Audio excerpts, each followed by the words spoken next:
더불어민주당이 재판 청탁 의혹과 부동산 투기 의혹을 받고 있는 서영교, 손혜원 두 의원에 대한 당 차원의 진상조사 결과를 내일 발표합니다. 네, 국회에 연결합니다. 최덕재 기자.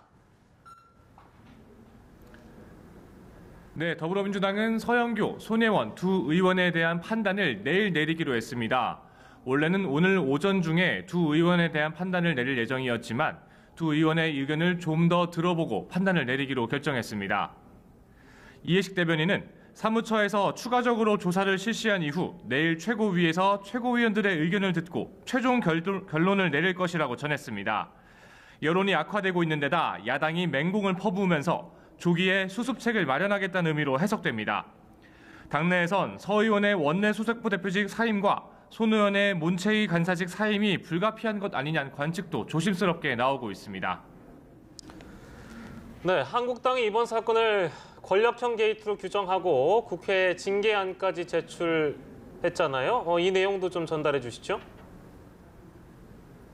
네, 그렇습니다. 한국당은 이번 논란을 권력형 사건으로 규정짓고 연일 공세의 수위를 끌어올리고 있습니다. 김병준 비상대책위원장은 손 의원은 영부인과 아주 각별한 관계로 대선 캠프의 핵심 역할을 했다며 이번 의혹의 본질은 영부인 친구의 위세로 사익을 추구한 것이라고 주장했습니다. 나경원 원내대표도 손 의원이 여당에 입문하게 된 건 김정숙 여사 부탁 덕분이었다며 이번 사건을 손혜원랜드 사건으로 공식 명명한다고 밝혔습니다. 이에 더해 한국당은 손 의원에 대한 징계안을 국회에 제출했습니다.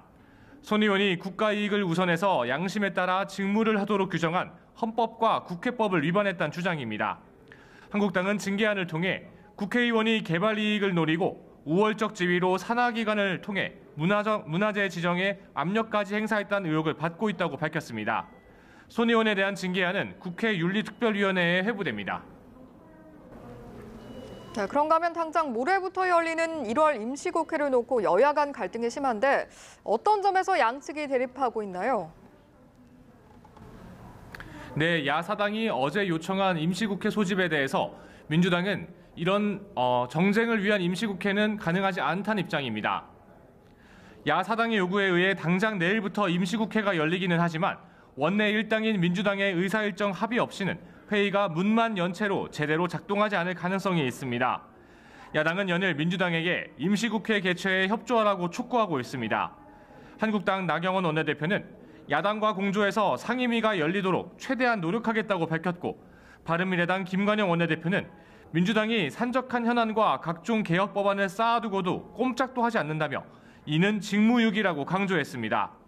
이에 대해 민주당은 관련 언급을 일절하지 않는 등 무대응 전략을 이어가고 있는 상황입니다. 지금까지 국회에서 전해드렸습니다.